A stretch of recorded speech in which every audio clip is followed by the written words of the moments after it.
মাঠে সক্রিয় রয়েছে। প্রিয় বন্ধুরা, পবিত্র ঈদুল ফিতরে দেশের সড়ক মহাসড়কে ৩১৫টি সড়ক দুর্ঘটনায় ৩২২ জন নিহত হয়েছে, ৮২৬ জন আহত হয়েছে। একই সময়ে রেলপথে ২১টি ছোট বড় দুর্ঘটনায় ২০ জন নিহত এবং ৮ জন আহত হয়েছে। নৌপথে ৪টি দুর্ঘটনায় ১০ জন নিহত, ১ জন আহত ও ১ জন নিখোঁজ হওয়ার খবর গণমাধ্যমে বেরিয়েছে। সড়ক, রেল ও নৌপথে সর্বমোট ৩৪০টি দুর্ঘটনায় ৩৫২ জন নিহত, ৮৩৫ জন আহত হয়েছে।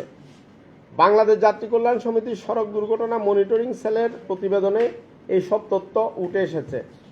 তবে হাসপাতালের তথ্য বিশ্লেষণ করলে হতাহতের সংখ্যা কমপক্ষে 10 গুণ বাড়তে পারে, যা সংবাদপত্রে না আসার কারণে আমরা তুলে ধরতে পারিনি। যাত্রী কল্যাণ সমিতির পর্যবেক্ষণে দেখা গেছে, দেশের সড়ক মহাসড়কের অবস্থা আগের তুলনায় ভালো থাকায় যানবাহনের গতি বেড়েছে। মালিক ও শ্রমিক সমিতি, সরকারের বিভিন্ন নিয়ন্ত্রক সংস্থা, বিআরটিএ, ভোক্তা অধিকার সংরক্ষণ অধিদপ্তর, হাইওয়ে পুলিশ, বাংলাদেশ সেনাবাহিনীর কার্যক্রম ছিল এবার যাত্রীবান্ধব ও দৃশ্যমান। উল্লেখ্য যে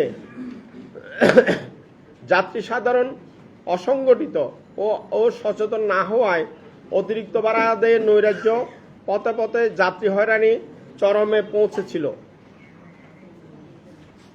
গণপরিবহনগুলোতে ঈদকে কেন্দ্র করে অতিরিক্ত ভাড়া আদায়ের নৈরাজ্যের কারণে বাসের ছাদে, ট্রেনের ছাদে, খোলা ট্রাকে পণ্যবাহী পরিবহনের যাত্রী হয়ে জীবনের ঝুঁকি নিয়ে দরিদ্র লোকজনেরকে ঈদে বাড়ি যেতে হয়েছে। ঈদ যাত্রার শুরুর দিন 24 মার্চ থেকে ঈদ শেষে কর্মস্থলে ফেরা 7 এপ্রিল পর্যন্ত গত 15 দিনে 315টি সড়ক দুর্ঘটনায় 322 জন নিহত হয়েছে এবং 826 জন আহত হয়েছে। বিগত 2024 সালের ঈদুল ফিতরে 399টি সড়ক দুর্ঘটনায় 407 জন নিহত হয়েছিল এবং 1398 জন আহত হয়েছিল। বিগত বছরের সাথে তুলনা করলে এবারের ঈদে সড়কে দুর্ঘটনায় 21.05%, প্রাণহানি 20.88%, আহত 40.41% কমেছে। প্রতিবেদনে দেখা যায়, বরাবরের মতো এবারও দুর্ঘটনার শীর্ষে রয়েছে মোটরসাইকেল। এবারের ঈদে 135টি মোটরসাইকেল দুর্ঘটনায় 151 জন নিহত এবং 155 জন আহত হয়েছে, যা মোট দুর্ঘটনার 42.85%, মোট নিহতের 46.89%, মোট আহতের 18.76% প্রায়। এই সময়ে সড়কে দুর্ঘটনায় আক্রান্ত 70 জন চালক, 47 জন পরিবহন শ্রমিক, 50 জন পথচারী, 60 জন নারী, 40 জন শিশু, 33 জন শিক্ষার্থী, 20 জন আইনশৃঙ্খলা রক্ষাকারী বাহিনীর সদস্য, 6 জন শিক্ষক, 4 জন বিভিন্ন রাজনৈতিক দলের নেতাকর্মী, 1 জন সাংবাদিকের পরিচয় মিলেছে।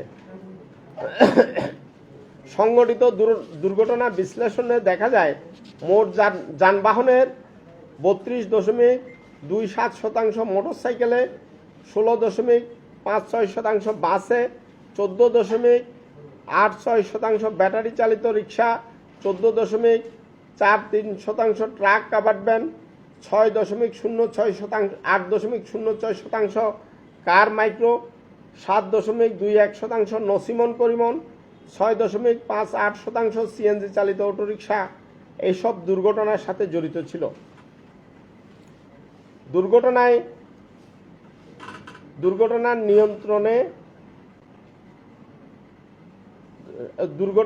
27.30% মুখোমুখি সংঘর্ষ, 42.22% পথচারীকে গাড়ি চাপা দেওয়ার ঘটনা, 20% নিয়ন্ত্রণ হারিয়ে খাদে পড়ার ঘটনা, 1.58% ট্রেন যানবাহনে এবং 0.31% চাকায় ওড়না পেঁচিয়ে, 8 8.57% উন্নয়ন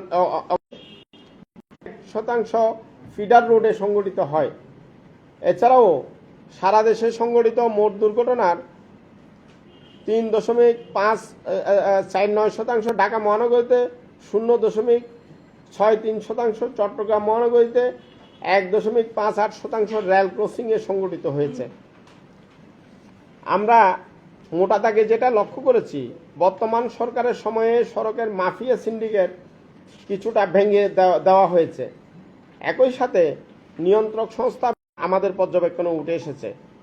এই জন্য অন্তর্বর্তী সরকারের কাছে আমাদের অনুরোধ, আগামীতে এই দ্বারা অব্যাহত রাখার ব্যবস্থা নেওয়া জরুরি।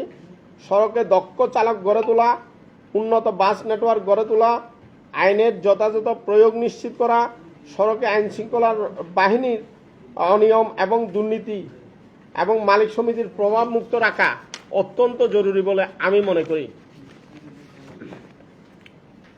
সড়কে ফিটনেসবিহীন যানবাহন চলাচল বন্ধ করা, নিষিদ্ধ 3 হুইলার, ব্যাটারি চালিত রিক্সা চলাচল বন্ধ করা, মোটরসাইকেল এবং ইজি বাইকের আমদানি জরুরি ভিত্তিতে বন্ধ করা, দেশব্যাপী উন্নত মানের আধুনিক বাস নেটওয়ার্ক গড়ে তোলার জন্য আমরা সরকারের কাছে জোর দাবি জানাচ্ছি।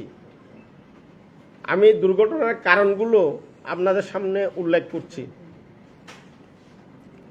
দেশের সড়ক মহাসড়কে মোটরসাইকেল, ব্যাটারি চালিত রিক্সা এবং অটোরিক্সা অবাধে চলাচল এই দুর্ঘটনার অন্যতম কারণ ছিল।